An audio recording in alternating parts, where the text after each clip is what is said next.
Welcome to the Empathic Mastery Show. I'm your host, Jennifer Moore, and I'm so glad you're here. This is a place where we talk about what it means to be highly sensitive and empathic, how this impacts all aspects of our lives, and we explore tools, resources, and solutions so we can shift from absorbing all the thoughts, feelings, and energy of the world around us to being beacons for calm, love, and healing.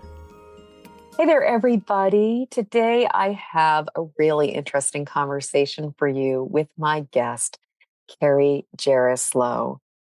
International best-selling author, intuitive and conscious relationship coach, Carrie Jeroslow teaches people the tools to relate consciously to themselves and others.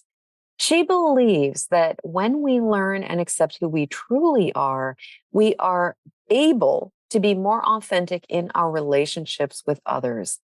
This authenticity brings an unparalleled sense of joyfulness and fulfillment to our lives as a whole. In 2022, she began her podcast, Relationship Diversity Podcast, where she aims to explore, question, and celebrate all aspects of relationship structure diversity, from solo-amory to monogamy to polyamory, and everything in between. This is an inclusive space, giving people the permission to design their unique relationships from the knowledge and acceptance of their unique selves. She has been on NBC, PBS, The CW, featured in Forbes, Thrive Global, Winston-Salem Journal, not Gerbil, Prevention, and Newsweek, and has been interviewed by Marianne Williamson, Go All In TV, The List TV, and many others to discuss the ideas in her coaching, as well as in her first book, Why Do They Always Break Up With Me?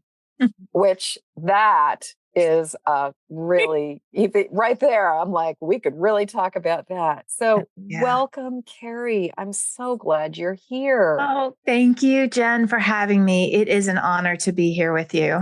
I can't wait to dive in. So I always love to start at the very beginning with just a little bit of a backstory about you as a younger person. Obviously, you're an intuitive. And so do you identify as an empath? And how does having sort of sensitivity, extrasensory perception, how has that affected you? So I just always love starting there. Yes, stories are powerful. And mine starts as the youngest of 4 children. I have 3 older brothers. So I was the youngest and the girl. And my first 12 years were very secure. I felt like all my needs were met. My parents seemed very available for me. My mother was an incredible mother who cared for us kids, always had hot piping meals on the table. And my father seemed to go off to work and provide for the family as far as I knew as a preteen. At 12 years old, though, everything shifted and my parents went through a very nasty divorce. And so going from one day of never seeing my parents ever argue to what felt like overnight a war zone was life-changing. And I remember being so scared that everything that I was able to hold on to before that time was just pulled out from under me. My 2 oldest brothers were out of the house for the most part in college. My other brother and I were really left to navigate this and we felt very protective of our mother. We didn't really understand everything that was going on. And that was where I felt like I was pulled out of my own little world. I was a very creative young girl, very artistic, creative, into theater, the arts. And it was at that moment where I was pulled out of my own little world and realizing that there were a lot of things going on outside of me. The one thing I remember that I never knew was an empath thing to do until many, many decades later was I remember my mother, who was a stay-at-home mom, had to go and work for the first time at Neiman Marcus, where she worked in a very competitive department. Mm-hmm. And I would sit with her on the big king size bed, counting up all of the receipts that she would sell, and we would celebrate, and I would feel happy as she felt happy. Yeah. But then in the holidays, let's say January would come along and all the receipts, and I just have such a visceral memory of the receipts with the red text that would be all of the returns, and feeling her disappointment and feeling her sadness and wanting and feeling like it was my role to be the one that was her cheerleader and to support her at 13, 14 years old. Yeah. Taking on a lot of her pain and sorrow, especially in the competitive nature, where she was just a very heart-centered person and wanted everyone, was everyone's mother, and how much she got hurt by some of the salespeople around there. So that was the time when I felt like I took on a lot of her pain. So moving forward through my teenage years, I remember feeling very different from my friends because they would party even at 15, 16 years old, and everything was very jovial for them, where things felt very heavy in my life. And I felt very alone in that 15, 16, 17, 18 years old. As I moved through to college, I started to meet people who were, I think, more sensitive, more artistic, more compassionate, and really found my tribe in the theater world, in the theater department, and also in the alternative dance department. This was in the 80s. Yeah. So new wave music, Mm-hmm. everything that was outside of what I had grown up to think as conventional, normal, traditional. And I was in theater. I majored in theater, moved right up to New York City. New York City in the 90s, in the early 90s, was the hub of all things alternative. And this was the time where I needed to search for what I was interested in. The internet was just starting, but I remember searching all around New York City for alternative, for yoga, for astrology, for all of these non-physical ideologies, methodologies, systems, and just being so intrigued and like I was finding myself as I was doing it. Mm-hmm. This was when this book, A Woman's Worth from Marianne Williamson, came into my hands, and I was just blown away by that. That was my spiritual awakening. And so a friend of mine and I wanted to get a psychic reading. This was 1995. So we got connected to this man in California. We were in New York City, who had the most amazing intuitive reading. And he was the one that really started talking to me about intuition, empath, all of this kind of stuff. It started all making sense to me. And interestingly enough, this was the man that I connected with, and we hooked up at a Neil Donald Walsh Conversations with God workshop in 1996. He was in Santa Cruz and I was in New York City, and we had started talking. He said it was right at the heyday of Conversations with God. So he said, "Do you want to come out to California and do this workshop with me, Neil Donald Walsh?" And I said, "Sure." We went out there. There was like 30 or 40 people. It was way long ago. And anyway, we hit it off, and he proposed to me by the end of that trip.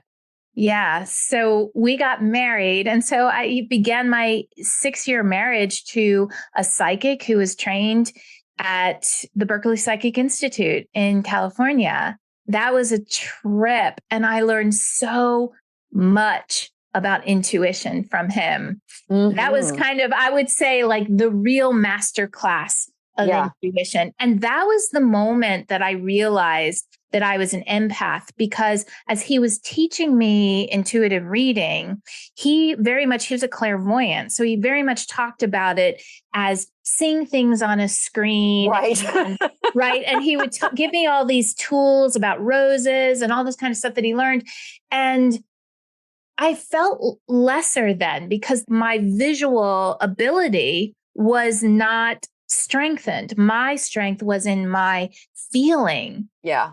And it was how I directed too. I would direct by feeling what the character went through and then relating that to actors that I worked with. So anyway, when I started reading about empath, it was like, oh, my whole mind was like, oh, this is how I access my intuition. That was the beginning of, I would say, my really strong awareness that I was an empath. Yeah. Yeah. Yeah. Well, and you just touched on something that I think is so incredibly important about the distinction between how somebody with, because the way I see it is empaths, intuitives, psychics, and mediums all have extrasensory perception. We're all picking things up that are beyond the ordinary seen thing. But so often it's like you have a psychic and it's like they have clairvoyance, but it is that like they see it, but they know they're seeing something outside of themselves. Whereas, for those of us as empaths, if we're getting something clairvoyant, a lot of times it's like we might even see something, but we're going to see it through our own lens or filter. And, I had a prophetic dream when I was my first prophetic dream. I was 9 years old. Mm. But what was so fascinating about it, and only in recording all kinds of podcasts did I really understand the distinction. I dreamed my own mom died. I saw it through my lens. I saw it through, I saw the event, but I saw the event as if it was happening to me. And I think that whereas if I had been just purely psychic and clairvoyant, I would have seen my friend's mother and my friend and my friend's mother and, her at her deathbed. I would not have had the dream as if it was my own. Mm-hmm. And I think that that's something that is, for those of us who are empaths, that adds a whole other level of confusion, because it's like, if you're feeling it or you're seeing it, but you're seeing it through your own filter, and you don't have the luxury of just being able to look at the big white screen in front of you and see and be like, oh, kind of Minority Report, moving all the things around and just being like, oh, that's the reason why you got this thing. It's just such a different experience. So I love that you're bringing that out. Yeah. And I think part of my evolution as an empath, specifically doing it as my work, is to be able to distinguish what is mine and what is someone else's. Exactly. That is such a journey that luckily I've had great mentors who have helped me understand and navigate this unweaving of my stuff and someone else's stuff, because it's really challenging to do this work professionally and not be able to separate. It doesn't work well. And I think that it creates a lot of disharmony. It had created a lot of disharmony within my body when it was so mixed and intertwined and I couldn't unravel it. Absolutely. Absolutely. And you just articulated one of the first questions. I mean, I ask 2 questions and teach my students to start with 2 things. First, the question, is this mine? Mm-hmm. And then the second question, which inevitably, because usually it's like, yes, and then the second question is, what's mine? What's not mine? Mm-hmm. Because that ability to recognize what's mine, what's not mine. And I can only imagine that as somebody who specializes in relationships and specializes in talking about living an authentic life in an authentic relationship in the form you want it to be in, that, being able to really master your empathic nature is so incredibly essential. I mean, especially when we start talking about polyamory and the fact that you're not even talking about just like getting the feedback loop of one person, but the feedback loop coming from multiple people. That's just a whole other kettle of fish. It is so important. And I think it is a lifelong journey because I've been doing this for almost 25 years. Yep. And there are still moments where I'm not 100% certain what is mine and what is another's. And I don't know that it's always mutually exclusive, because even if a certain issue is my partner's, there is something in it for me. Yes. That is working for me to do my own healing and to do my own questioning. So it does take a lot of self-reflection and yes, and built in time into my life, and that it is important enough for me to spend valuable time in that self-reflection of what is mine. And even if maybe that particular issue isn't mine, what is it plugging into within me that allows me to look at something within me that is ready to be brought to the surface and healed and released? Absolutely. You're preaching to the choir here. I want to go back. So you mentioned that you were married to this psychic, intuitive person. And it sounds like you said, it's like a master class. I think it sounds like boot camp or something, like you were just really in it. And you guys were married for 6 years. I'm curious, like, as an empath married to a psychic, what were some of the challenges that came up for you around being in a partnership with a psychic? I mean, obviously you stayed for 6 years and then left. So it was not necessarily fully aligned for you. Yeah, well, I'll say that my first husband's name was Matthew. And when we met, he met me in a space of what I needed in that moment. Yes. What I needed in that moment was to experience someone who really wanted to be with me, because as my book is titled, Why Did They Always Leave Me? I experienced that a lot. I was replaying the relationship with my parents over and over again. And so he showed up as such a strong connection, past life connection for sure. And we had such a strong friendship, and we had that throughout our whole relationship, throughout the divorce and post-divorce, up until his early passing at the age of 44. Wow. So yeah, and that's a whole story in and of itself. Yeah. To answer your question, the challenges were that because he was psychic, there was a lot of me that expected him to read my mind. This was the expectation, but then at the same time, it was connected to my inability to communicate directly because of my fear that if I did, he would leave me. So it was really needing those pictures and those wounds that I had. And so it was like this kind of perfect storm of unhealthy communication. I never learned how to communicate, for one. Then I was scared that anytime I communicated how I truly felt, the guy would leave me. There's that. Then tied with him being an intuitive psychic, well, he should just be able to read my mind. And that created this perfect storm that, that was this dynamic between us that was not healthy in terms of an intimate relationship. Oh, preach. My husband, I think I was about 5 years into my marriage when I realized how bad I was at asking for what I needed. And because I grew up, my father is was a social worker. My mother is psychotherapist. I grew up with like people and my father's father was like a psychiatrist, like very articulate, very communicative. And I thought I was a really good communicator. And it wasn't until I'd been in my partnership for a couple years that I really started to realize how bad I was at asking for what I needed, and just how avoidant I was in being direct with asking for things. And, it's so amazing. There's nothing quite like the school of relationship to help you discover where your growing edges are. But yeah, in our partnership, David will often say to me, I'm not a brain reader. Because, and the irony is I have a lot of psychic ability, but even with a lot of psychic ability, it's like we still have to communicate with each other.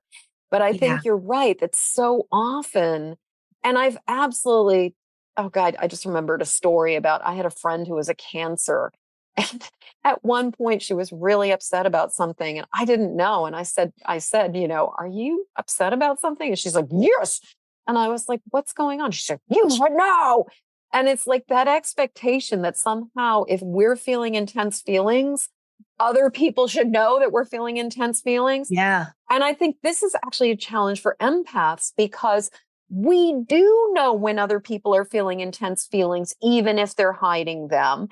And so I think that we imagine that everybody else is also going to be able to sense and know if we are having an intense emotion internally, even if we're not showing it and we're masking it.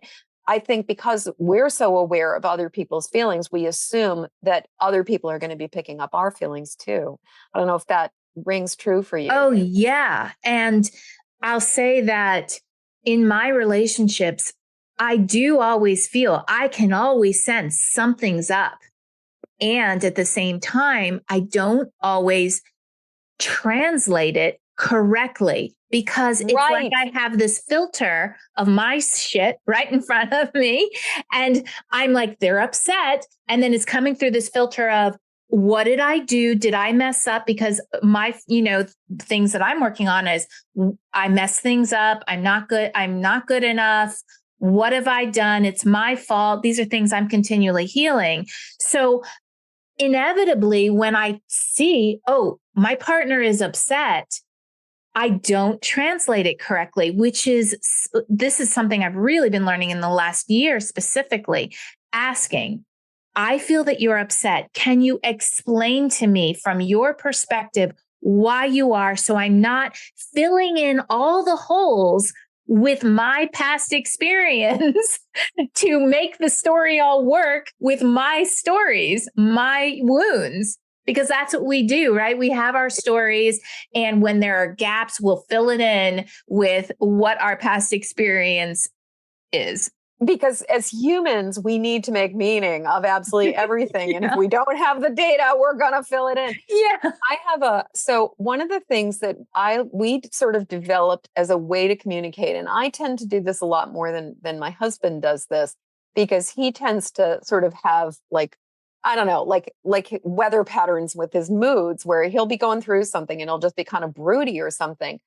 And so one of the things that we learned to do, and I learned to do early on, was to say, I'm imagining that you're angry with me. Is that true? Or I'm imagining that you're really upset right now, or upset with me, because usually it's like, I think he's pissed at me. And I have found saying, I'm imagining that you are, is a really good way of not being like, you seem at, like you're pissed, what's going on? But just like, I'm imagining you're upset. And, can I get a reality check here? And what I discovered was so frequently he'd be like, yeah, I am angry. Or yeah, I am really upset about this, but it has nothing to do with you. I just got a phone call from a client who's annoying the crap out of me right now. Or, like I just found out about this thing, or, like any number of things. But I found that just like that reality check of being like, I'm imagining this is going on, or I'm sensing this is going on. What's really happening here? That statement is so good because it is inviting. When when we're on the defensive and we're like, you are doing this, the energy is out and people will just instinctively go on defense. Exactly. But if you're inviting them in, it's like you're opening your space. Well, and you're being vulnerable. Yes. I'm imagining you're angry with me is a really different thing than you're angry with me. Mm-hmm. And yeah. Definitely. Yeah. Yeah.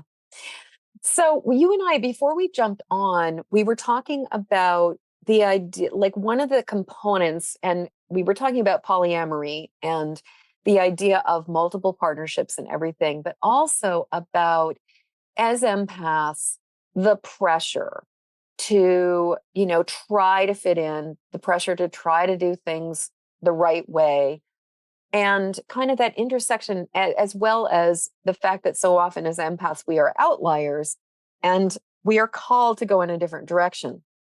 And so I know that you were saying that, your family situation is not necessarily your cookie cutter relationship. Mhm.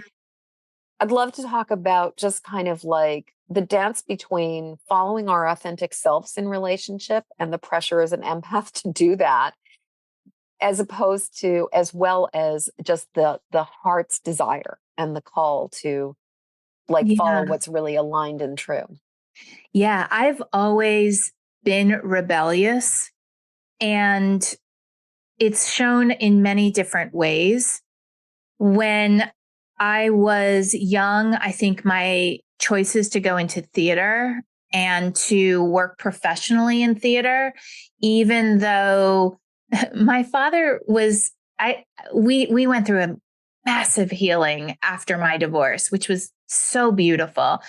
But he was kind of always before that my litmus test of like rebellion. You know, if he ever said, I don't think you should do it, usually that was my sign that I was going to do it. And one of those was moving to New York City. He's like, I don't think you should move to New York City. I don't think you should major in theater. And I was like, well, then that means I'm doing it. And I did end up moving to New York City. I got involved with the show Blue Man Group and became their first casting director and one of their resident directors of their Vegas show. And, you know, I feel like, you know, he said I shouldn't do it. And I said, I'm going to show you. Yeah. Yeah. And I want to just say one thing about one thing my mom did when I was 14 years old that I think set me up to follow my own inner truth was this is just such an incredible thing that she did. I tried to bring with my own kids. We were driving to an audition. It was my first professional audition. I was 13 years old, and it was a 30-minute drive. And I got so scared. And I said, Mom, I want to turn around. I don't think I can do this. And she said to me, I will turn around if you want me to. It's your decision. That was a huge moment because she left it to me to make the decision. Yes. And I feel that that served me throughout my whole life. It served me through being able to say, no, I'm going to major in theater. I'm scared about it, but I'm going to do it. I'm going to marry this person that I've only known for about a month. And he's a psychic and he's so non-traditional, but I still feel really called to it. I'm going to do it. Then after my divorce, I entered into a relationship with a man who was also going through a divorce, who had confided in me. He was on his own spiritual journey, and he confided in me that he had cheated on his wife so many times during their marriage. That would have terrified me before my healing. But after my healing, that was like, I'm going to own this. I'm going to do this my way. And so I said to him, I want to be in relationship with you. I think there's something there, but I will not take dishonesty. So let's just be open in our relationships. If you want to be with another woman, all I ask is that you tell me. Yes, yes, yes. That was very empowering for me and a very empowering moment. And it was the moment that I said, I don't have to live the way that society tells me I should live. I get to make this up. And so that relationship lasted for about 18 months. I learned that was like my relationship to learn about communication from that experience. And I met my current husband, and we came into our relationship with one very fundamental agreement. And that was that we always question societal programming and tune into ourselves to determine how we want our relationship to evolve. Yes, yes, yes. And that has always been the foundation of our now 17-year marriage. And so, you know, we started our relationship in a monogamous relationship because that's what we felt called to do. We then started to have children. We felt strongly that we wanted to create a safe and solid container for our children up to a certain age. And it wasn't until our youngest went to kindergarten that things just started to open up a little bit for us. And then we started revisiting this conversation about what about stretching things? We've always felt that we were capable of loving more than one person. And there is so much societal programming that just infiltrates the cells of our psyche that we don't even know about. And so being in this adventure into a new way, a diverse way of being in relationships has allowed me to, and him, I know, to go very like minutially into what did we grow up with? What is this mononormative, cultural programming? And it's still happening to this day. And we've been in this adventure for 3.5 years. It's still continuing to come in of like, oh, wow, I can't believe that I believed that. And I don't know, like, do I feel jealous or do I not? Am I just told that I should feel jealous? Because I really don't feel it in my body. And for me, being an empath, that is my barometer. I really don't feel it, but I kind of think I maybe should. I don't know. Right. So it's been quite an adventure. Yes. Oh, Carrie, you are just saying there are so many touch points in everything that you're saying that I was just like opening doors, and I'm just looking at all these different rooms and being like, oh, we could talk about this and this and this and this. I just love how you're talking about all of the assumptions, all of the ways that we don't even realize how indoctrinated into social pressure to comply, to behave in certain ways we are until we start breaking it apart. And like, I'm struck by how many people, even just like a marriage, like have so many assumptions about what it means to be married. Like things like the assumption that you have to live in the same place, that the female is responsible for certain things, the male is responsible for other things. Like all of these ideas of what does marriage look like. And I would say that for my husband and I, one of the most wonderful things about our partnership is the fact that we really have always defined our marriage by what we want it to be, not by what other people, like what is expected of us. And I think that is there's so much freedom in that, and also like talking about just like that you should be jealous and the need for communication. I mean, just so many different pieces. I personally think dishonesty is actually much harder for human beings than multiple partnerships out in the open. And yet it's so striking how much the idea of covert, keeping things secret, of being dishonest if we want to have, if we want to be, even if somebody's attracted to somebody else, just the ways that is so like baked into our society. Yes. And we're so shamed. We're so shamed. And there's this belief that we should turn off our attraction to others and our spark, but that's what keeps us alive. That's what is the light within us. The passion is about connectivity and connection with others. It can look so different. And this is why I love the idea of relationship diversity, specifically how I talk about it in my podcast, which is not just putting yourself in the box of polyamory or monogamy, that there is this just beautiful spectrum of the rainbow that's between all of the different boxes or labels. And that when you are tuned into who you are and what you really want, that you can design and take aspects of different structures to create what your relationship is. I always talk about the equation as there is a unique individual with all of their past experience, plus another unique individual with their past experience, creating a unique relationship.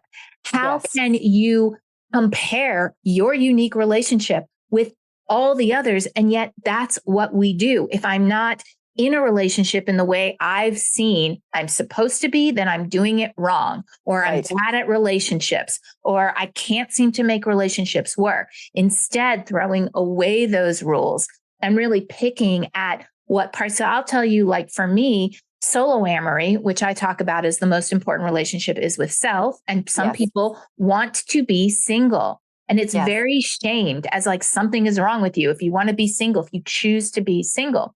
But I have found that specifically being an empath and an introvert, I have to have time on my own. Yes. Like it is imperative for me to be in the world, to have time on my own. And my partners know this about me. And so that is a way that I have to find to claim the worthiness to say, I need an hour a day or whatever, how much time to be on my own. And that's how I'm bringing an aspect of soloamory into my relationship structure and making it my own. Yes. I just had a realization. I was in many years ago, I was in a poly relationship with a couple who had young children. And it was being in that family system that allowed me to realize that parenting was not for me, like having kids was not for me. And that there was a way in which I realized my need for space in that relationship in a way, because I had always sort of assumed that as an empath and as somebody who was sensitive, that I wanted to be intimate 24/7, that I wanted to be with people all the time. And it wasn't until I was in my mid 30s that I really started to recognize how much alone time I need as an empath to really regroup and reboot. And my husband and I, he's also, we both identify as ambiverts. We both need an incredible amount of time on our own. And the wonderful thing, and we tend to do a lot of orbiting of each other, as opposed to necessarily like, always being busy or always engaging or always being in conversation or always doing something. And when I was younger, I would have thought there was something wrong with that. Like I would have been like, why aren't you being, what are you thinking? What are you thinking? But now it's like, I recognize that both of us, our needs for space are very compatible. Because that's the other thing I've seen is that seems like one of the biggest problems in a lot of relationships is when you have one person needs a lot of personal space and the other person needs a lot of intimacy. Like, oh, what a mess that can be, because each person is like it's like there's this idea of that's wrong or that's wrong, when it's really just what do we need. So I love that you're talking about soloamory as something we really need to honor in some ways first and foremost. Yeah. And I actually believe that soloamory and having aspects of knowing ourselves is the foundation of knowing what you want. We'll create more fulfilling relationships. People who are scared or have trouble being on their own, I feel many times, not all the time, but many times are scared to look at what's going on within them. But I say in my podcast a lot, you have to know yourself to know what you want. You don't have to know the fullness of yourself because we're always evolving. We're always uncovering new aspects of ourselves.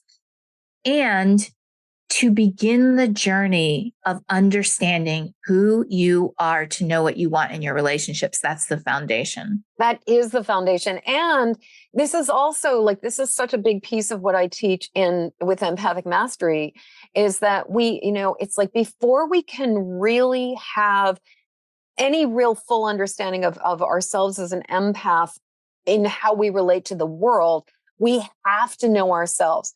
It's like we must recognize our baselines. We must recognize what we feel like in our body. We must. And so it always I think it comes back to, for both relationships and for any kind of empathic mastery, it comes back to this core principle of knowing ourselves. I mean, know thyself. It's one of the, it is so essential.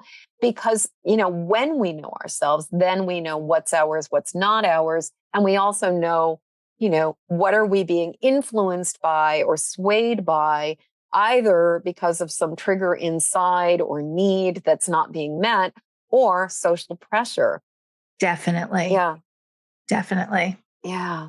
Oh, I was thinking about, as we've been talking, the other thing is you were speaking about sorry, my brain just decided to stop there for a second. Because I'm thinking two things. I'm actually thinking, I keep on wanting to go back. I'm going to do this. I'm going to go back. Okay. I keep on wanting to go back to the way you described your early childhood, as you talked about, it seemed really good. And I was thinking, as an empath, so often we will be sensing the undercurrent or the undertow.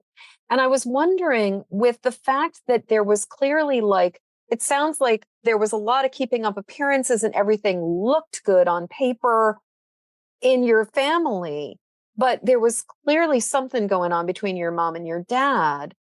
As an empath, did this just completely hit you out of the blue? Or was there almost like sort of an unspoken undercurrent of distress that you were aware of, but just didn't necessarily know that this was what was going on? Yeah, it was a complete shock. Wow. And therefore started something I've just been working on healing over the last 8 months, is this experience of shock in my life. Mm-hmm. Because I think now, I have 2 kids, 14 and 10. So I'm watching from a different angle of what it is to be that age while I'm watching them take in the world. And I really think I was just so tunnel visioned. I just think I knew that I was always creative, and my mother always talked about me being my own person. I'm my own person. She's like, you knew what you wanted, and you always, found a way to tell me. And I just think I was tunnel vision. I just think I was in my life, in my little world, not even thinking that anything was going on. And I will say that my mom just passed away about 5 months ago, and we've been uncovering a lot as we've been, kind of cleaning out her stuff. And even, without going into too many details, because I do feel it is private to them, I think that as a 12-year-old, then a 14, then a 15, then a 16, then an 18-year-old, and even a 51-year-old, 52-year-old, I had a very certain way that story sat in my subconscious. And I am realizing through uncovering some things through letters that she wrote that it was very different than I thought it was, and not necessarily in a bad way. It wasn't necessarily like they had a bad relationship. I think there were parts of the relationship that she really thought was good too. And I think that there were parts of the relationship that he liked. There were parts that didn't work. And I don't think that they communicated it. I just don't think that they communicated any of that very much. I don't know for sure because I wasn't there. Right. But it led to many experiences of shock in my life, deaths of my stepbrother when I was 16, he was 17, the death of Matthew. Those were all very shocking moments. Yes. And I've been really working on that because the way that my mother passed, although very quick, it was a very quick illness, was just enough time for me to feel like I had completion. Yes. And that was me healing that shock experience from 12 years old up into 53 to when this happened. We knew that although it was very quick, I knew that this was my last birthday with her. It was like my birthday was like 9 days before she passed. I knew that was very healing for me to have that. I knew the last time I was going to see her because I had to come back to North Carolina. She was in Maryland. That was very healing for me. So yeah, I don't think that I was super aware or sensitive of any of my empath nature until after the divorce. That was where my whole world opened up, and I realized I was very sensitive, and I was labeled as sensitive as well. Now, were you labeled as sensitive before the divorce, or because I'm wondering if this was one of those events where it cracked you open? And yeah, definitely. And now it being 40 years ago, it was I would never do it any differently. It was absolutely the beginning of everything for me in terms of the work that I do and how I've lived my life. I do feel that in a way it cracked me open. However, I will say that I think I was born it was called more bratty or spoiled or, those kind of words. Emotional, that kind of thing. Yeah, It was I mean, kind too of written. sensitive. I've had maybe 3 guests who were not told they were too sensitive as a child. Yeah. It was kind of blown off, or I guess maybe it was described because I was the youngest girl. And I was the only girl. So at first I was super spoiled because everyone fell in love with, oh my gosh, we've got a little sister now. I've got a little girl. My mom was praying for a little girl.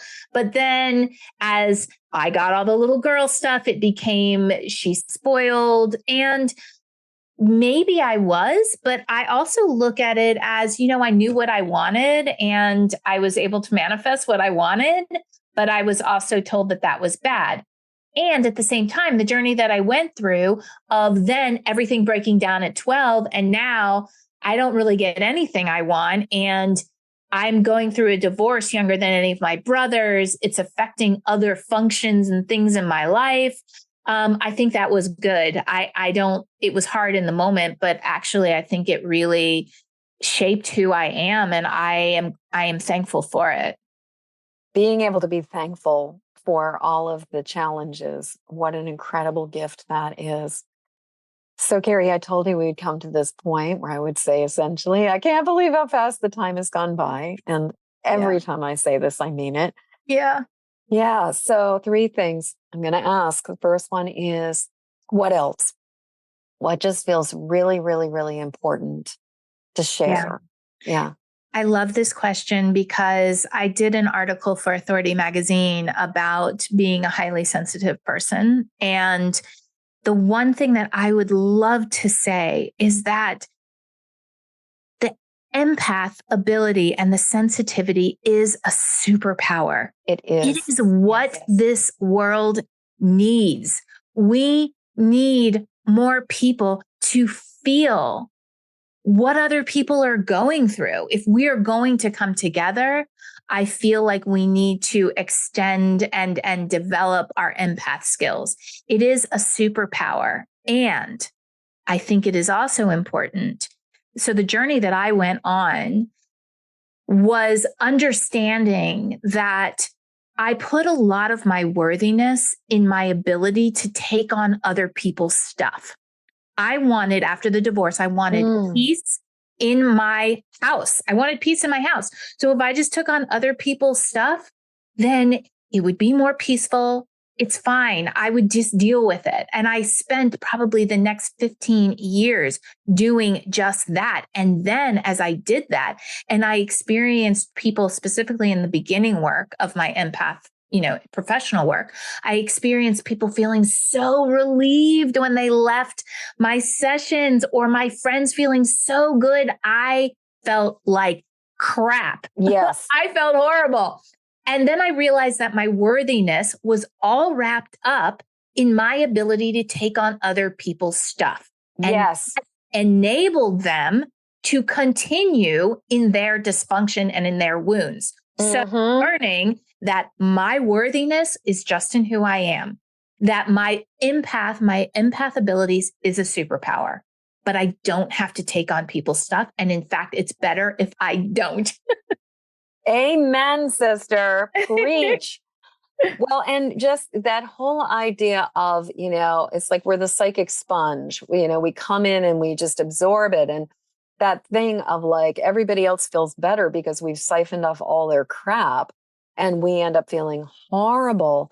I love that you've untangled and disconnected that sense of worth tied to our ability to basically mitigate other people's pain. The other thing I keep on noticing is that we have, is that as highly sensitive as empaths, we feel better when other people feel better a lot of the time. And being able to know how to hold space for people's discomfort and just let it be okay that somebody's uncomfortable. But that starts by being able to be okay with us being uncomfortable. Yes. Yeah. Oh my God. I love that you said that, because I think that ability to hold space for someone to really feel uncomfortable and bad, and just like, and hold it and say, I am here for you. I'm not going to take it on, but I am going to hold the space and love you and extend love to you and allow you the space to do that. Even just that creates healing for another person. Yes. Yes. Yeah. I mean, in some ways, ironically, you were saying even that creates healing. In some ways, it's like that is what creates the healing. Yes. You know, as a poet, but we have such an idea that we're supposed to go in and intervene and find solutions and fix it. When so often, I mean, I will say as a healer and a practitioner, the best work is when I can help somebody find their own answers, not when I give them an answer. You know? Yeah. You know, that saying, like, give a man a fish, he'll have a meal, teach a man to fish, he's fed for life. And it's like that ability to like just be present with somebody and trusting in their truth, that they have the answers within them. So powerful. Yeah. So next question. This is an exercise I do at the end of most podcasts. And it's, I believe that podcasts exist outside of time. You know, we record this message and it's going to be on servers and people are going to be listening to it for hopefully many years to come.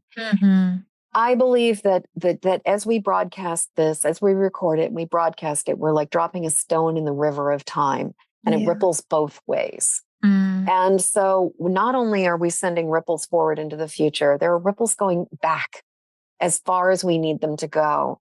And what I believe is that this broadcast goes back to a time in our life when we needed it. So what I'm going to ask you is, we're going to send a message back to a younger Carrie. So my questions are, who are we sending it back to? How old is she? When and where are we sending it to? And what are you saying to her? And this is an opportunity to speak directly to her, not to say, I would tell her this, but to directly say, Carrie, you know, I love you. You are like, so when, where, and what are we going to tell her? I love this question. And I see myself very clearly. I know exactly. I'm sitting on my sofa in my rec room, and I just had this really horrible accident where I cut off part of my finger in a Cuisinart. I was making egg rolls, and I don't know, I had an accident. My finger met that blade. Anyway, I had a lot of stitches in my finger. I was in so much pain. And I remember sitting with this cast around my fingers, and my friends were there, my teenage friends, and they were completely oblivious to the pain that I was in. It was not only emotional pain, it was also, you know, just like, it's not only physical pain, but it was emotional pain. I was still really deep in the divorce energy of my parents, and they were really oblivious. And I see myself sitting there in tears, feeling so alone. And I would say to you, Carrie, that you will find your way, and that hold on to the sensitivity, because this will become your superpower. And it's painful right now, but this is just the beginning of your story. Hold on to your superpower. Hold on to, and this, it may be painful right now, but this is just the beginning of your story. Oh, what a powerful thing. Yeah. Me and a mandolin had an encounter at one point. Those blades are dangerous things. Yeah. As well as, don't ever try to fillet aloe vera on your own, pulling the knife towards you. Away from you. Nothing quite like that. Oh, so Carrie, final question. How do we get in touch with you? I love to connect with people, and the best way probably I would love for people to listen to my podcast, Relationship Diversity Podcast. You can get to it through carriejeroslow.com or relationshipdiversitypodcast.com. They will both go to the same place where you can access the podcast on your favorite podcast streaming service. And I'm also on Instagram and TikTok occasionally. TikTok is where I do more of my energy, intuitive work. Instagram is where I talk more about relationship diversity.